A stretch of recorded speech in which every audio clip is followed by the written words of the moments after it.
Allez, bonjour à tous, il est 8h, bienvenue au Crypto Café, là où l'info, écho, la macro et les cryptos se croisent chaque matin. Si tu aimes ce genre de format, n'hésite pas à liker, à t'abonner. En attendant, on démarre le Crypto Café.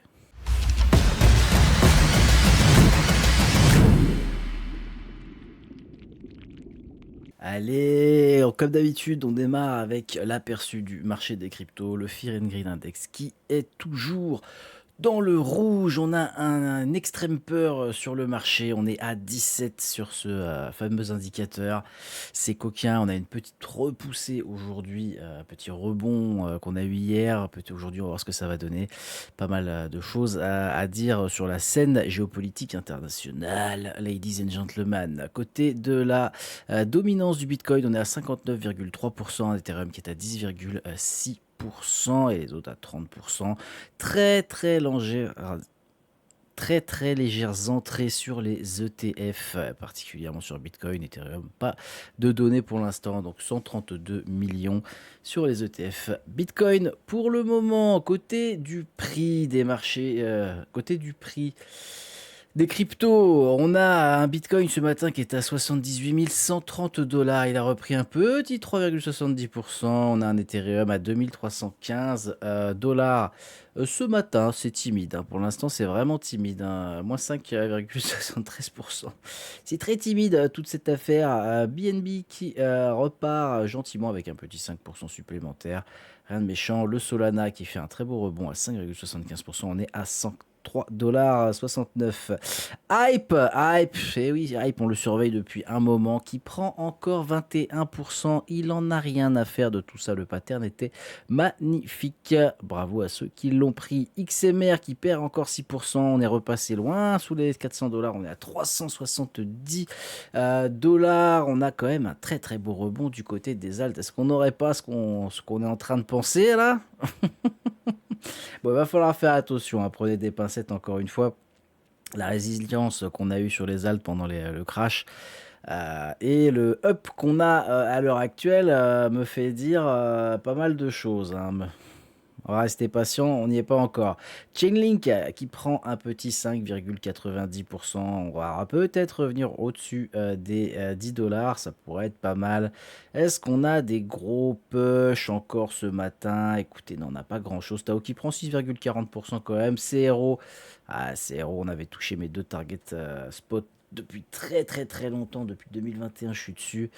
Pareil, hein, c'était autour des 0,06, 0,07. Et bah écoutez, c'est parfait, ça repart. On a quasiment pris 10% ce matin, donc ça fait plaisir. Aster de la CZ Mafia qui prend 11% ce matin. Mix qui prend 8,38%. Et puis on va s'arrêter là. Il n'y a pas nécessité d'aller chercher plus loin quand même. Petit 10% pour le pôle. 10% pour le Caspa. Écoutez, ça a l'air de bien repartir. Attention, on n'est pas encore sorti de l'auberge, donc il va falloir prendre des pincettes avec tout ça. Côté du calendrier économique, le secteur traditionnel, hier on avait donc les PMI manufacturiers. On a eu des chiffres plutôt intéressants. Plutôt intéressants. Ça fait plaisir, l'activité a bien progressé, on a des usines qui fonctionnent bien, qui tournent bien. Donc ça fait plaisir, hein. L'économie repart plutôt fort du côté de l'industrie. Raison de plus pour la Fed d'attendre et de ne pas baisser les taux. C'est cadeau. On verra l'inflation, etc. Mais bon, ça, c'est une petite raison. C'est pas ce que la Fed va le plus regarder, bien évidemment. Aujourd'hui, on aura à 16h les rapports Jolt et les nouvelles offres d'emploi de décembre. Donc on verra, peut-être qu'ils vont nous filer janvier aussi, ça serait pas mal.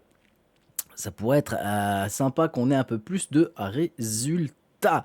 Allez, côté des news crypto, on commence avec celle-là. C'est parti, la Maison Blanche rencontre les dirigeants de la cryptographie et du secteur bancaire pour s'attaquer au rendement des stablecoins, le fameux stacking, les USDC, USDT, etc., etc., etc. Bon, clairement, hein, c'était pas passé la première fois avec la Clarity Act. On avait Coinbase qui s'était barré en disant c'est mort, on participe pas au projet, vous vous foutez de notre gueule. Est-ce que ça va aboutir? Bah, est-ce que ça va aboutir? Je sais pas. Là, honnêtement, on sait plus trop ce qu'ils veulent, hein. Donc pour le moment, bah, on va rester en stand-by là-dessus. tout simplement. Je trouve que c'est quand même intéressant de souligner que ça essaie. Est-ce que ça essaiera assez fort? Ça, je sais pas. Ça, je sais pas, je sais pas, je sais pas. Donc, on verra bien. Sinon, allez, je reviens sur le site. Sinon, allez, on va parler un petit peu ce matin. Je vais même me mettre en big cam.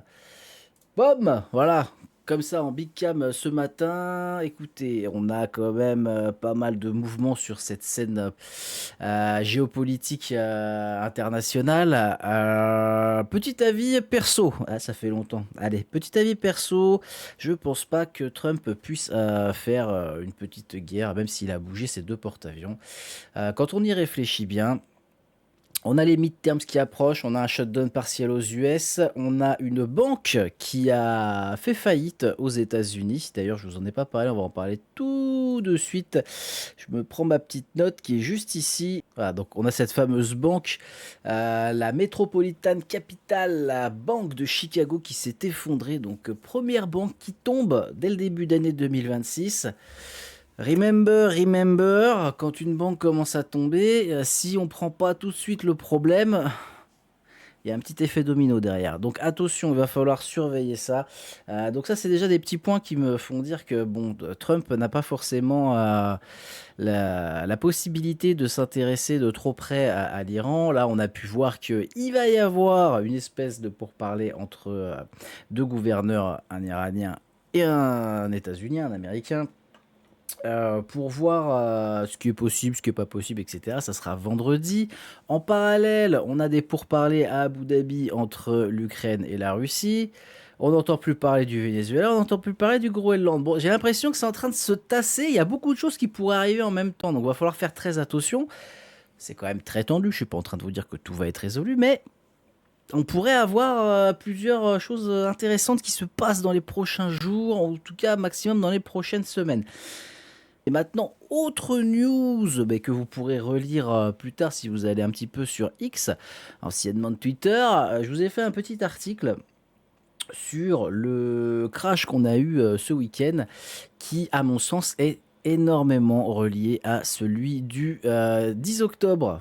Ah, le fameux, on s'en souvient tous. Et je pense qu'il y a, je pense, moi c'est mon avis personnel encore une fois, j'en suis quasiment sûr, mais je pense que Binance n'est pas tout à fait clean, clean par rapport à tout ça. Donc écoutez, je vous invite à aller lire un petit peu cet article. Je pense qu'il y a beaucoup de choses très intéressantes qui vont pareil, beaucoup de langues sont en train de se délier, beaucoup d'infos sont en train de tomber. Et quand on voit certaines manipulations et qu'on nous fait croire à Binance qui va poser 1 milliard de dollars de son fonds Seifu, on se fout de vous en Bitcoin alors qu'ils ont déplacé plus de 40 000 BTC ce week-end.